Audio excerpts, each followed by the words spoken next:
एक बार राजा विक्रमादित्य शिकार खेलते खेलते एक ऊंचे पहाड़ पर आए। वहां उन्होंने एक साधु को तपस्या करते देखा। साधु की तपस्या में विघ्न ना पड़े, यह सोचकर वे उन्हें श्रद्धापूर्वक प्रणाम करके लौटने लगे। जैसे ही वह वापस जाने लगे, अचानक साधु ने रोकते हुए कहा, ठहरो विक्रमादित्य, मैं तुम्हारी शिष्टता से प्रसन्न हूँ। यह कहकर साधु ने विक्रमादित्य को एक फल देते हुए कहा, जो भी इस फल को खाएगा वह तेजस्वी और गुणवान पुत्र प्राप्त करेगा। राजा विक्रमादित्य ने वह फल सहर्ष ही स्वीकार कर लिया और साधु से आशीर्वाद लेकर अपने महल की ओर लौट चले। चलते चलते मार्ग में अचानक उन्होंने देखा कि एक स्त्री घबराई हुई सी दौड़ी चली जा रही है। विक्रमादित्य भी उसके पीछे पीछे दौड़ने लगे।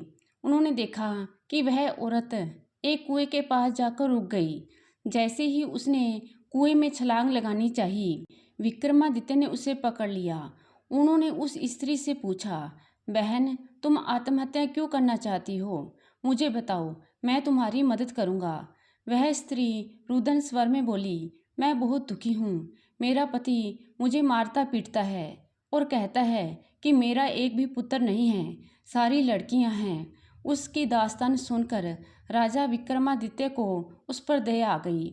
उन्होंने वह फल उसे देते हुए कहा, बहन, चिंता मत करो, इस फल को खाकर तुम्हें यशस्वी पुत्र प्राप्त होगा। फल पाकर वह स्त्री विक्रमादित्य का धन्यवाद कर अपने घर लौट गई।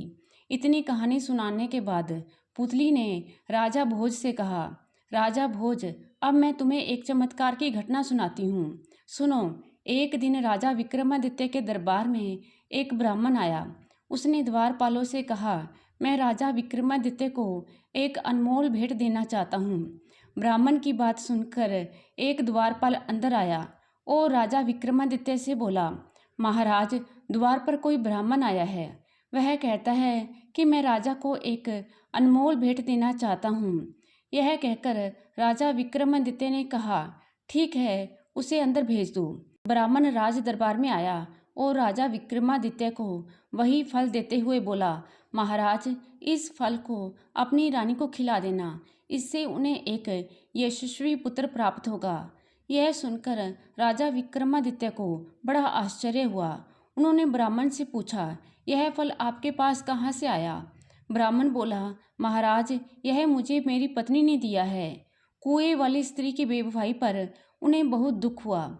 उन्होंने वह फल ब्राह्मण से ले लिया और उसे अपनी रानी को दे दिया। कुछ समय के बाद राजा विक्रमादित्य के दरबार में एक रोज नर्तकी आई और विक्रमादित्य से बोली, महाराज, आप तो जानते ही हैं कि मैं एक पापिन हूँ और कई सालों से आपके राज्य में रह रही हूँ।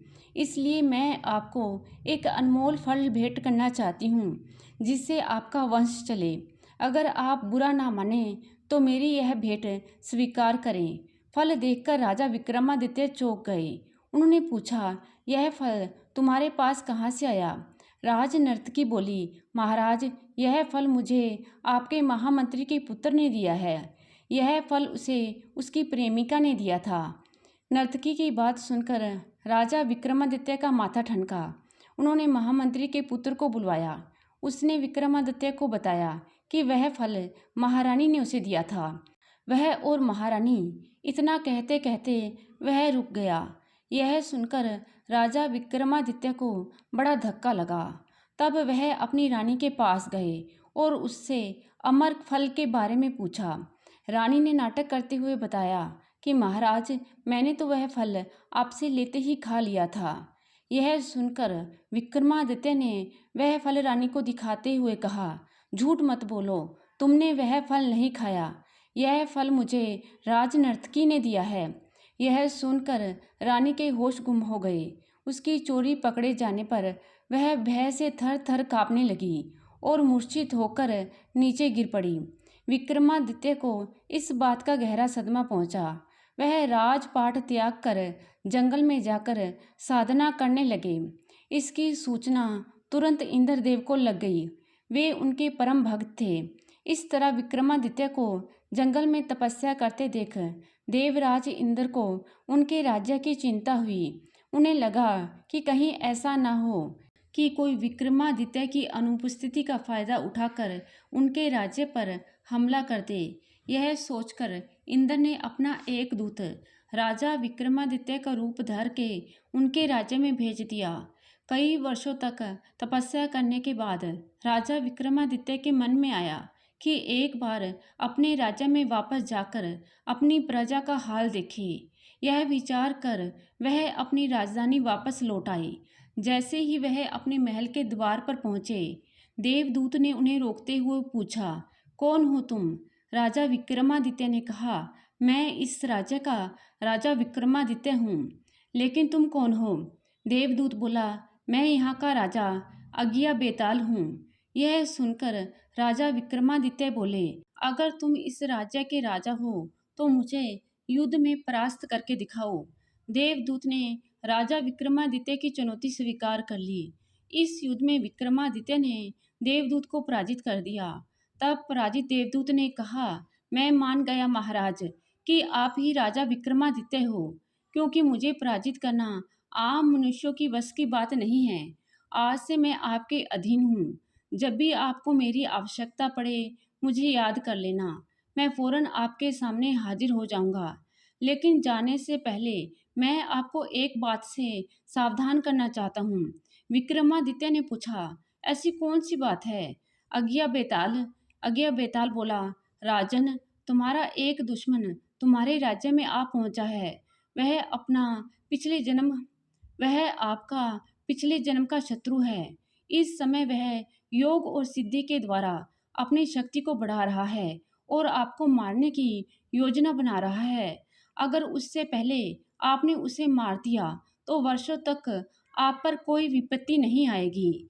यह कहकर वह देवदूत आकाश मार्ग से उड़ गया। राजा विक्रमादित्य के वापस आते ही राज्य में खुशियां मनाई गई। जब विक्रमादित्य ने अपनी प्राण जब विक्रमादित्य ने अपनी रानी के बारे में जानना चाहा तो उन्हें ज्ञात हुआ कि उनकी बेवफा रानी ने आत्महत्या कर ली है। पत्नी को भुलाकर विक्रमादित्य ने पुनः राजपाट संभाला और राज्य का सभी काम सुचारू रूप से चलने लगा। कुछ दिनों के बाद विक्रमादित्य के दरबार में एक योगी आया। उसने राजा को एक फल दिया। उसे हाथ में लेते ही उस फल के 2 टुकड़े हो गए। उस फल के 2 टुकड़ों के बीच में से एक बेशकीमती लाल निकला। राजा विक्रमादित्य ने योगी से उस लाल का कारण पूछा तो उसने बताया, राजन, यह हमारी संस्कृति है कि राजा, वैद्य और सन्यासी के द्वार पर कभी खाली हाथ नहीं जाना चाहिए। यह सुनकर विक्रमादित्य बोले, योगीराज, मैं इस भेंट के बदले में आपको क्या दूं? योगीराज ने कहा, राजन, अगर आप मुझे कुछ देना चाहते हैं तो मेरे निवास पर अकेले आकर मुझसे मिलें। राजा विक्रमादित्य ने योगी को वचन दिया।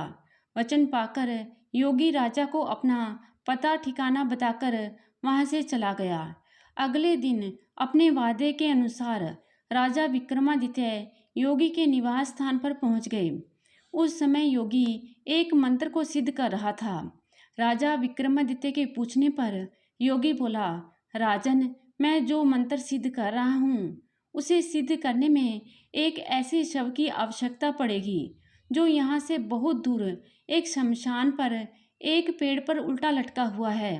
बेताल नामक उस मुर्दे को लाना कोई हंसी का खेल नहीं है।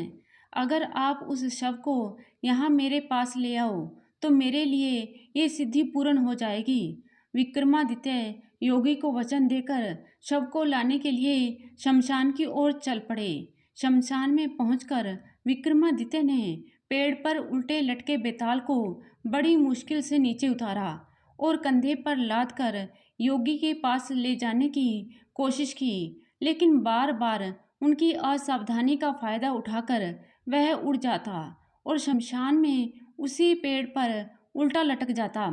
ऐसा 24 बार हुआ। हर बार बेताल रास्ते में विक्रमादित्य को एक कहानी सुनाता। 25वें दिन बेताल ने राजा विक्रमादित्य से कहा, राजन, तू मुझे जिसके पास लेकर जा रहा है वह कपटी और धूर्त है। वास्तव में उसे मेरी नहीं, तेरी जरूरत है, क्योंकि आज उसकी सिद्धि का अंतिम दिन है। तू जैसे ही मुझे उसके पास लेकर जाएगा तो वह देवी के चरणों में तुझे सिर झुकाने के लिए कहेगा। तभी मौका पाकर वह तेरी गर्दन काटकर देवी को चढ़ा देगा और तेरी मौत के बाद उसे सिद्धि मिल जाएगी। बेताल की बात को सुनकर राजा विक्रमादित्य को इंद्र देव की वो चेतावनी याद आ गई। उन्होंने बेताल का धन्यवाद किया और उसे कंधे पर लाद कर योगी के पास चल पड़े। यह देखकर योगी बहुत प्रसन्न हुआ और विक्रमादित्य को देवी के चरणों में सिर झुकाने को कहा। तब विक्रमादित्य बोले, योगीराज, मैं एक राजा हूँ, मुझे सिर झुकाना नहीं आता। आप मुझे सिर झुकाने की विधि बता दो। योगी ने जैसे ही विधि बताने के लिए अपना सिर देवी के चरणों में झुकाया, विक्रमादित्य ने तलवार से उसकी गर्दन धड़ से अलग कर दी। देवी बलि पाकर बहुत प्रसन्न हुई। उन्होंने विक्रमादित्य को 2 बेताल सेवक दिए और कहा, विक्रमादित्य, जब भी तुम इन्हें याद करोगे ये तुम्हारी सेवा में उपस्थित हो जाएंगे। राजा विक्रमादित्य की तीक्ष्ण बुद्धि से प्रसन्न होकर देवताओं ने भी पुष्प वर्षा की। विक्रमादित्य देवी का आशीर्वाद पाकर अपने महल को वापस लौट आए। यह कथा सुनाकर पुतली बोली, राजा भोज, यह थी विक्रमादित्य की शौर्य गाथा। अब तुम खुद निर्णय करो। अगर तुम में राजा विक्रमादित्य जैसे गुण हैं तो तुम इस सिंहासन पर बैठने के अधिकारी हो, अन्यथा नहीं। यह कहकर दूसरी पुतली भी वहां से अदृश्य होकर सिंहासन पर जाकर अपने स्थान में जमा हो गई। राजा भोज को कुछ समझ में नहीं आ रहा था, इसलिए उन्होंने दूसरे दिन भी सिंहासन पर बैठने का विचार त्याग दिया और वापस अपने शयन कक्ष में लेट गए। तो दोस्तों, कैसी लगी ये कहानी? आशा करती हूँ कहानी को पसंद करेंगे। धन्यवाद।